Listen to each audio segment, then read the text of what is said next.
My next guest is one of the top flyweight contenders in the country. You can catch his next fight on Sunday, November 19th, where he'll be headlining Anthony Pettis FC 9 in the main event for the interim flyweight title. He joins me right now. His name's Cody Linne. Cody, welcome back, my friend. It's good to see you. And as you can tell, I've lined up some shit, and I'm looking kind of crisp, just like you. Yeah, I'm trying to get mine a little bigger too here, No, for sure. Thanks for having me on again, though. I appreciate it. Hey, Cody, it's an absolute pleasure to have you back. And I'm thinking about 2023, and your 2023 has been incredibly impressive. 2 victories, 2 finishes. You haven't even seen the second round so far in 2023. What an incredible year. What are your thoughts on your year so far?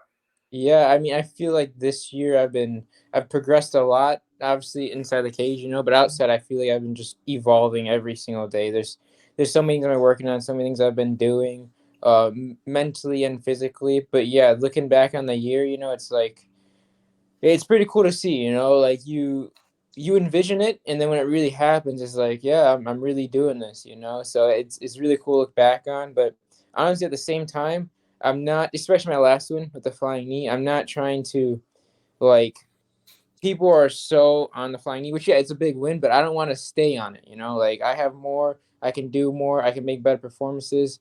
Yes, it's a good highlight, but I don't want to, like, hold that and, like, oh, that's who I am, kind of thing.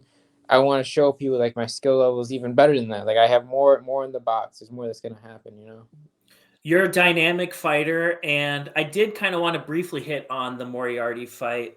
To me, I looked at it, that was a risky fight for you to take. Like, a lot of people don't know a lot about Dan or kind of who he is outside of the St. Louis area.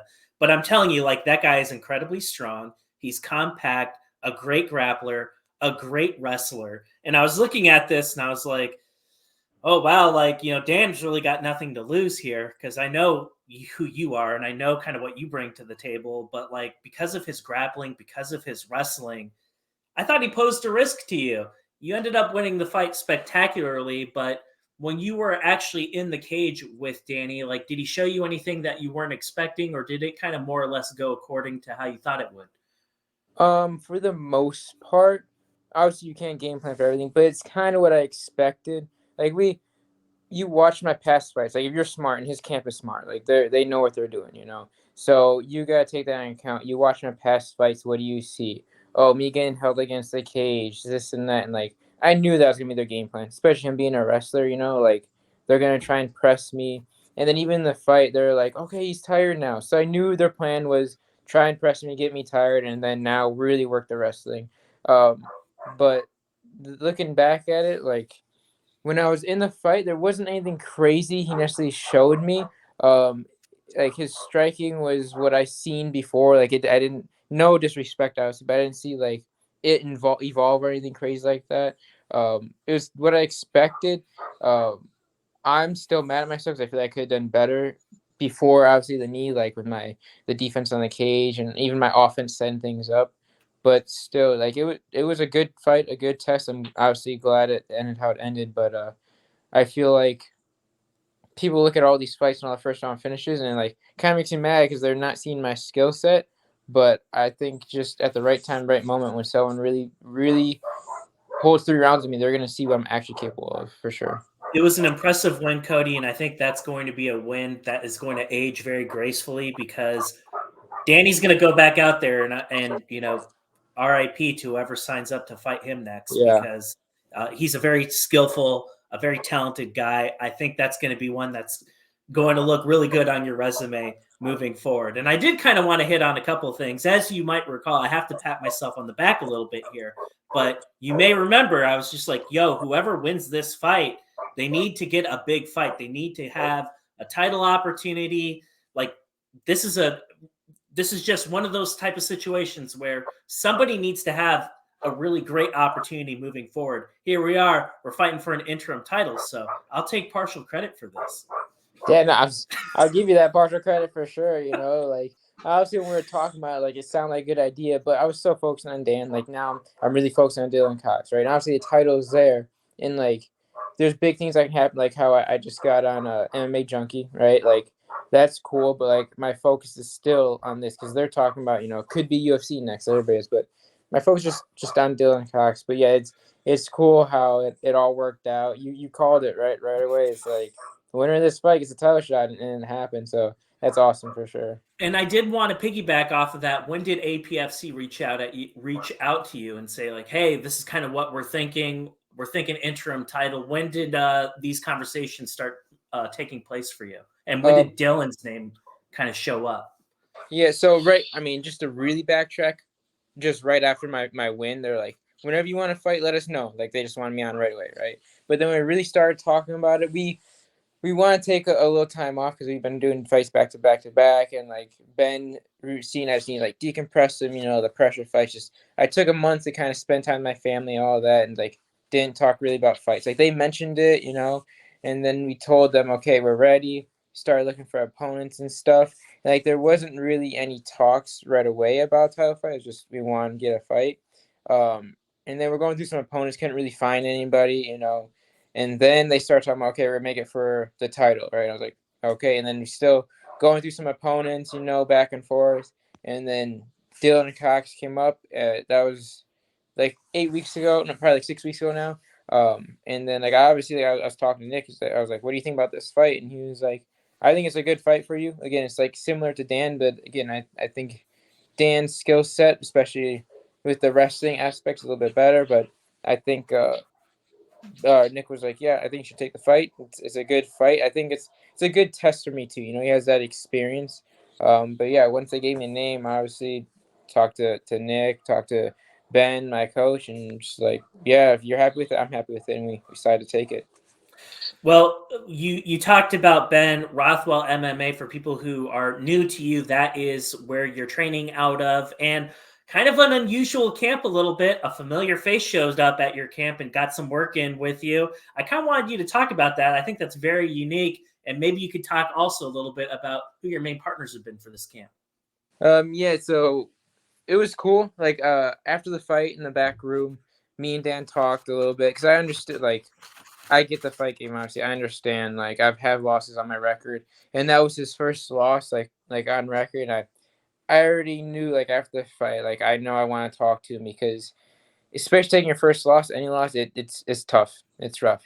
So I went back there, I talked to him a little bit, and I'm like, we should train together, man. Like whenever you get the time, obviously like not right away. Let do your thing. Let all this kind of settle, and then probably like a month after or so, we just like talked back and forth, and like he came out, and yeah, it was good training. We did sparring, grappling, everything, and it was good because he doesn't have a big ego, in the training room, which that's how it should be. We were like, I felt like I was comfortable to train with him because we were just flowing and like we were drilling. I was like, wow, you actually know how to drill because like some guys know like tense and like always want to win even though it's just drilling. Like no, he was just flowing and even sparring. Like if I would hit him or something, he wouldn't like get mad and like try to hit me hard. And it was just all controlled, good work the whole time, grappling and everything.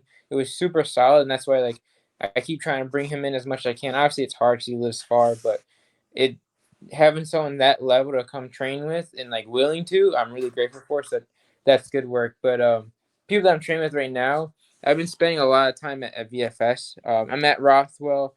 Uh, I've been there doing the fight team stuff and grappling a couple times a week, and I'd spend the other half at VFS. But most of my training, most of my training partners have been like Carlos Hernandez. Like last time we get in UFC, he has a fight coming up now too in a couple weeks here. But he's been my main one for sure. And then at Rothwell, James Bennett, he's fighting on the card. He's been helping me out, drill and stuff like that.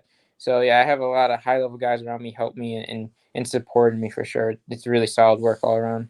Let's talk about Dillion Cox for a little bit. This is a guy that's fought all over the country. He's fought with CFFC. He's fought with LFA. I think he's stylistically similar to your last opponent. When you look at Dillion, when you kind of like unpack his resume and kind of see what he's all about, do you agree with that? Do you think he has some similarities with Moriarty, or do you see a little bit, or do you see things a little bit differently? No, I see it very similarly. Obviously, the biggest difference is the height, right? Dan's 5'5". On his it says he's 5'10", so there's a little bit of height difference, right? But for skill set wise and like what they're good at, obviously is wrestling. I see it's very similar. Um, And yeah, I feel like his experience is good, right? It's good for me too because now he has that experience. He has a lot of 3-round fights, so like him bringing that to the cage, is, so to speak, I can take that from him. I can learn from that, and like I see he has a lot of first round finishes on guys, so obviously he's a finisher. But then when he has those tougher fights, they usually go decision, and he usually takes a loss on those. I think it's just he starts to like slow down kind of in the fights as the fight goes on, but he starts fast. He can finish. Obviously, he has a lot of finishes, but again, I think it's very similar skill sets as my last fight. When I look at Cox, one of the things that I've noticed is a lot of his victories have come by way of submission, and I was just curious: is that something you have to think about if this fight does indeed turn into like heavy grappling and find its way to the canvas? Yeah, of course. I gotta respect that. Anybody that can get a lot of first round finishes, especially by submission, quick finishes, you gotta respect that. He has decent wrestling. He has good ground game. Like my ground game is good. I'm confident in it, but it doesn't mean I can just overlook his. I have to respect my opponents at all times. So yeah, definitely goes to the ground. I gotta watch what I'm doing. He has long legs, triangles, arm bars, all of that. Pretty sure he has a couple wins, triangles, arm bars, guillotine. So like I understand what I have to look out for, but I'm confident I can get past that and shut that down if it comes down to that. When I think about you, Cody, and then when I think about Cox, like if I had to categorize you, I would say you're a freestyle fighter. And then for Cox, I would say he's a grappler. And just kind of like when you think about how you stack up against him, where do you find your biggest advantages over your opponent in your mind? Honestly, I think it's the striking at this point, which like I've been getting more confident in my striking, obviously, and like usually I'll say like, "Oh, my striking is gonna beat this guy," but lately I've been really feeling confident in my striking. But honestly, even my ground, again, I feel confident in it. Obviously, I believe his wrestling is better. State wrestling has more experience, so I believe his wrestling is better. But I believe the in between on the feet, I feel like I'm better, and then on the ground, I feel like I'm better. So I really think I could finish this fight either on the feet or on the ground, and we're gonna find out November 13th. Very soon, we are indeed going to find out. It's going to be a headline fight. And I kind of wanted to touch on a few different things before I let you go. I feel like your name is like in that upper echelon of like flyweight contenders. And when I think of like the flyweight contenders in the USA, I think of Kevin, your prior opponent. I think of you. I think of Lotus. I think of Cody Davis. Like these are the four guys that come to right to the forefront of my mind that I want to see compete to the next level. And when I think of like you in particular, like 2023 has been a coming out party for you. And you mentioned the MMA Junkie article. Really cool. MMA Junkie get the record right next time, though. I didn't like that. But those are my words, not yours. Is it like where are you at kind of mentally to just kind of like see that other people are starting to take notice of what it is that you're doing and the wins you're getting off of? I mean, you're beating top-notch guys and other people are starting to pay attention. What is that kind of like for you mentally at this point? I feel like it's giving me confidence, right? It's almost making me realize like I am at this level, but at the same time, deep down, I already knew I was at this level. It's just the fact I need to get these wins to kind of prove myself, right? Like we all do. But like in the gym, I feel like I'm at this level, and I have to keep working. Obviously, I'm keep working and improving on every little thing. Like I always try to make sure I'm not just improving my striking or my wrestling or grappling. I try and always improve everything together. But for the 2023, I feel like for myself, I'm proving like, yes, I'm at this level. But I'm also showing everybody else like I've been at this level for a while. It's just now you guys are actually seeing it, and I'm getting the platform to show it, kind of thing, right? And in the past year and a half, me switching and like cross training with other gyms and stuff has really helped me improve too. So it's just everything's been coming together, and I feel like everything's coming together at the right time. And then again, speaking of Kevin Fernandez, I feel like that loss was really my turning point with everything, and it just showed me what I need to do and what I need to adjust. And then from there on, now we've been just going up from there. Absolutely. And Cody, before I let you go, I had one kind of final question for you. And it's the obvious question.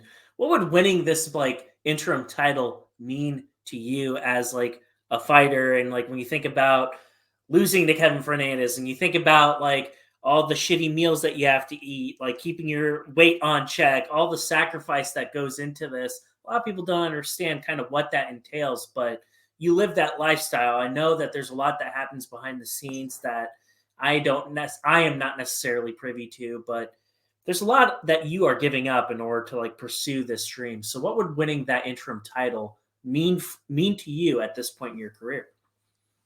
To me, one, it's my first title, amateur pro. It's my first time fighting for a title, so that already makes me excited. Right? I've always wanted to fight for a title, but this in particular, obviously UFC Fight Pass, APFC, all the guests that are going to be there, it's a big deal. But for me personally, this belt, it means a lot to me, honestly. Like if I can, like, it's going to, like what I've been telling everybody, there's a little piece of a lot of people that go into this, and like this belt is for me and it's for them as well, you know. And like I'm just a kid from Zion, man, like a small town kind of thing, and like this belt is gonna mean a lot to me and lots to everybody else around me.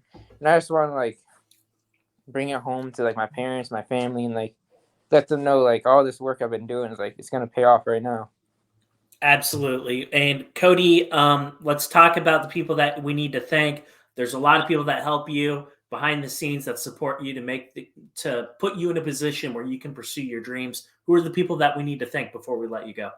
A big thank you to Ben Rosser, like always, man. He's always watching over me as much as he can, even if he has things going on. No matter what, he makes sure I have everything I need. So I can't thank him enough.